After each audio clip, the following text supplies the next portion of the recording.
उत्तराखंड से बड़ी खबर आपको बता दें, जहां पर प्रधानमंत्री नरेंद्र मोदी आज आपदाग्रस्त इलाकों का, आपदाग्रस्त क्षेत्रों का हवाई सर्वेक्षण करेंगे। प्रधानमंत्री नरेंद्र मोदी इसके बाद एक बैठक भी करेंगे। बैठक में आपदा से जुड़े पहलुओं पर चर्चा की जाएगी। साथ ही राज्य सरकार ने केंद्र सरकार से 5,702 करोड़ की सहायता राशि की मांग भी की है।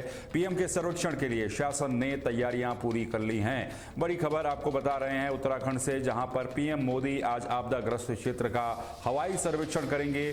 सर्वेक्षण के बाद हाई लेवल एक बैठक की जाएगी और बैठक में आपदा से जुड़े पहलुओं पर चर्चा की जाएगी। तस्वीरें आप देखिए, कल मुख्यमंत्री Pushkar Singh Dhami jolly grant airport पहुंचे, जहां पर उन्होंने प्रधानमंत्री के हवाई सर्वेक्षण के लिए जो तमाम व्यवस्थाएं थी उनका जायजा लिया, तैयारियों की समीक्षा की और उनके साथ उत्तराखंड के डीजीपी समेत उत्तराखंड के मुख्य सचिव सभी आला अधिकारी मौजूद रहे, साथ ही गढ़वाल कमिश्नर भी मौजूद रहे। और आज प्रधानमंत्री नरेंद्र मोदी उत्तराखंड के आपदाग्रस्त क्षेत्र का हवाई सर्वेक्षण करेंगे। शाम करीब 5 बजे के आसपास देहरादून के जॉली ग्रांट एयरपोर्ट पर प्रधानमंत्री नरेंद्र मोदी आएंगे और वहां से उसके बाद हवाई सर्वेक्षण के लिए प्रधानमंत्री निकलेंगे। आपदाग्रस्त इलाके जिसमें उत्तरकाशी, चमोली, रुद्रप्रयाग, टिहरी, इन जिलों में इस साल बरसात के सीजन में काफी ज्यादा आपदाएं आई हैं। इन इलाकों का हवाई सर्वेक्षण प्रधानमंत्री नरेंद्र मोदी के द्वारा किया जाएगा।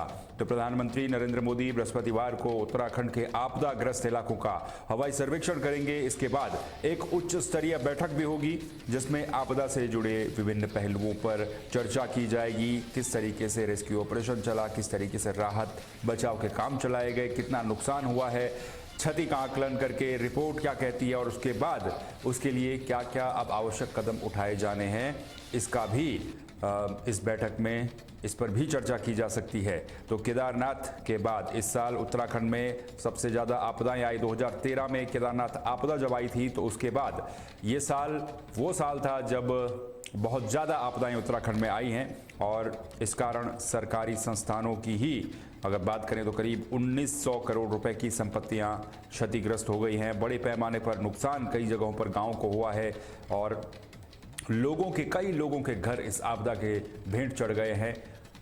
उत्तरकाशी के धराली में हमने देखा कितनी भीषण आपदा आई थी। इसके अलावा रुद्रप्रयाग के कुछ क्षेत्रों में बादल फटने की घटनाएं आई। चेनागाड़ जैसी जगहों पर जहां पर पूरा बाजार खत्म हो गया। इन तमाम इलाकों का आज प्रधानमंत्री हवाई सर्वेक्षण करने वाले हैं और इस हवाई सर्वेक्षण के बाद उच्च स्तरीय एक बैठक की जाएगी। सहायता राशि की बात करें तो जो नुकसान उत्तराखंड में इन आपदाओं से हुआ है उसमें राज्य सरकार ने केंद्र से 5,702 करोड़ रुपए की सहायता राशि की मांग की है, जिसके लिए केंद्रीय टीम भी निरीक्षण कर चुकी है। और अब क्योंकि कुछ दिन पहले यहां पर केंद्र की एक टीम आई थी उत्तराखंड में, उस केंद्र की टीम के रिपोर्ट के बाद अब प्रधानमंत्री नरेंद्र मोदी आज हवाई सर्वेक्षण करने वाले हैं। तो ये तस्वीरें आपको दिखा रहे हैं जहां पर मुख्यमंत्री पुष्कर सिंह धामी और उत्तराखंड के वरिष्ठ जो अधिकारी हैं वो सर्वेक्षण करने पहुंचे हैं और सर्वेक्षण करने के बाद निरीक्षण किया गया।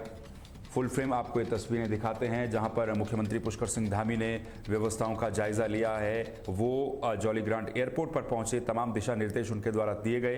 प्रशासन और शासन भी पूरी तरीके से तैयार है उत्तराखंड में प्रधानमंत्री के इस दौरे को लेकर के, क्योंकि आपदाओं का आकलन इस दौरान किया जाएगा, आपदा से हुई क्षति का आकलन इस दौरान किया जाएगा।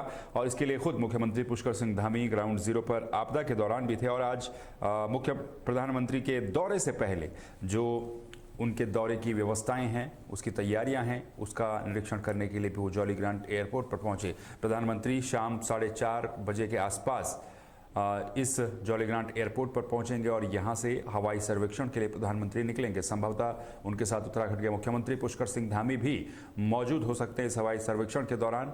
और ये हवाई सर्वेक्षण होने के बाद ये तय किया जाएगा कि कितना नुकसान उत्तराखंड की इन आपदाओं में हुआ है और उसके लिए जो सहायता राशि की मांग है 4,700 करोड़ रुपए के आसपास। और काफ़ी नुकसान उत्तराखंड का हुआ है, राज्य की चाहे संपत्तियां हों या फिर निजी संपत्तियां हों, काफ़ी ज़्यादा नुकसान हुआ है, मुआवजे को लेकर के क्या कुछ प्लानिंग की जाएगी और राहत बचाव के काम जो चल रहे हैं उसकी समीक्षा, उसकी रिपोर्ट प्रधानमंत्री को दी जाएगी। साथ ही जो दराली जैसी जगह हैं जहां पर पूरा एक जो इलाका है वो पूरी तरीके से ध्वस्त हो चुका है, तो इन जगहों पर पुनर्वास योजनाओं को किस तरीके से चला जाएगा, इनका विस्थापन कैसे होगा, ये तमाम चीज़ें हैं जिन पर अभी सरकार को एक लंबा होमवर्क भी करना है।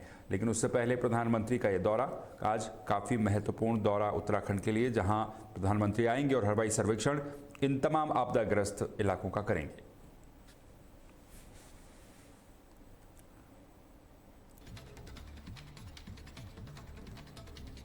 चलिए अगली खबर का रुख कर लेते हैं। अगली बड़ी खबर ग्वालियर से सामने आ रही है, जहां पर एक हिट एंड रन का मामला सामने आया है। इस हिट एंड रन केस में लोगों ने, जो कार ड्राइवर था उसकी जमकर पिटाई भी की। एक सीसीटीवी फुटेज भी सामने आया है जहां पर हिट एंड रन की पूरी वारदात को अंजाम जिस तरीके से दिया गया उसकी तस्वीरें भी सामने आई हैं। तो ये आपको बता दें ग्वालियर से इस घटना का सीसीटीवी फुटेज भी सामने आया है। इसके अलावा लोगों ने कार चालक की जमकर यहां पर पिटाई कर दी है।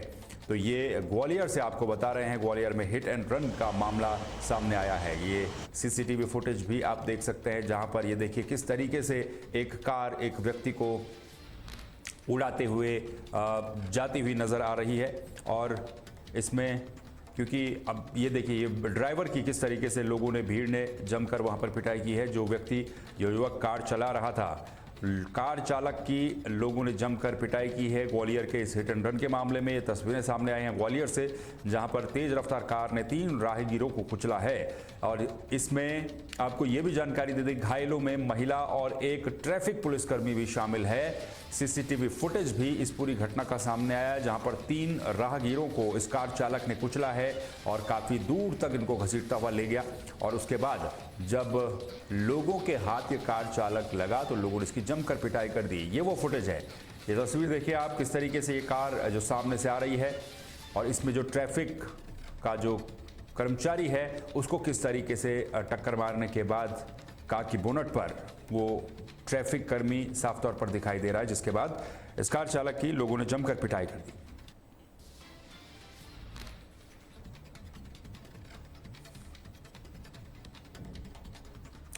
बहराइच से अगली खबर सामने आ रही है, जहां पर अतिक्रमण हटाओ अभियान प्रशासन के द्वारा चलाया गया है। नगरपालिका और सिटी मजिस्ट्रेट की संयुक्त टीम के द्वारा जॉइंट ऑपरेशन में यह अतिक्रमण हटाओ अभियान चलाया गया है। नगरपालिका और मजिस्ट्रेट की संयुक्त कार्रवाई देखने को मिली है। दरगाह क्षेत्र में बुलडोजर चला करके अतिक्रमण को हटाने का काम किया गया है। बहराइच से खबर आपको बता रहे हैं, जहां पर दरगाह क्षेत्र में अतिक्रमण पर बुलडोजर चलाया गया है।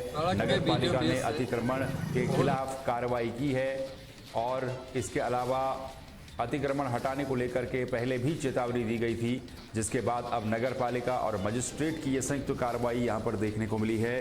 बहराइच से खबर आपको बता रहे हैं, जहां पर दरगाह क्षेत्र में बुलडोजर चला करके अतिक्रमण हटाओ अभियान चलाया गया। तस्वीरें भी आप देखिए किस तरीके से अतिक्रमण हटाने का काम यहां पर किया गया है। बुलडोजर के जरिए ये जो अतिक्रमण किया गया था दरगाह के आसपास, इस पर अतिक्रमण हटाओ अभियान चलाया गया है। ये जानकारी भी सामने आई है कि पहले नोटिस और चेतावनी भी इन तमाम अतिक्रमणकारियों को दी गई थी, लेकिन उसके बावजूद भी अतिक्रमण को हटाया नहीं गया। और अब प्रशासन, नगरपालिका की टीम ने संयुक्त रूप से ये अतिक्रमण हटाने की कार्रवाई यहां पर की है। बहराइच से, जहां पर दरगाह क्षेत्र में अतिक्रमण पर प्रशासन का बुलडोजर चला है और अतिक्रमण हटाने की कार्रवाई वहां पर की गई है। आपको बयान सुनाते हैं, सिटी मजिस्ट्रेट का बयान इस पर कुछ सामने आया है, सुनिए। सड़क के बीचों बीच से बहुत दुकानें लगी थी, जिस दुकानों से लोगों के आने जाने से काफ़ी परेशानी हो रही थी और वो इतना सकरा हो गया था कि लोग आ जा नहीं पा रहे थे, उनको बहुत असुविधा हो रही थी। कई बार इन लोगों को अल्टीमेटम दिया जा चुका था कि आप लोग अपनी दुकानें स्वतः हटा दें। मैं और सीओ साहब कल आए थे, इन लोगों को कल भी बता दिया गया था कि अगर कल तक आप लोग दुकानें स्वतः नहीं हटाएंगे तो ये नगर पालिका के सहयोग से यहाँ की दुकानें प्रशासन अपने सख्ती करके हटवाएगी। उसी क्रम में ब्रेकिंग न्यूज में फिलहाल की बस इतना ही। बाकी खबरों के लिए आप लगातार बने रहिए तहलका डिजिटल के साथ। नमस्कार।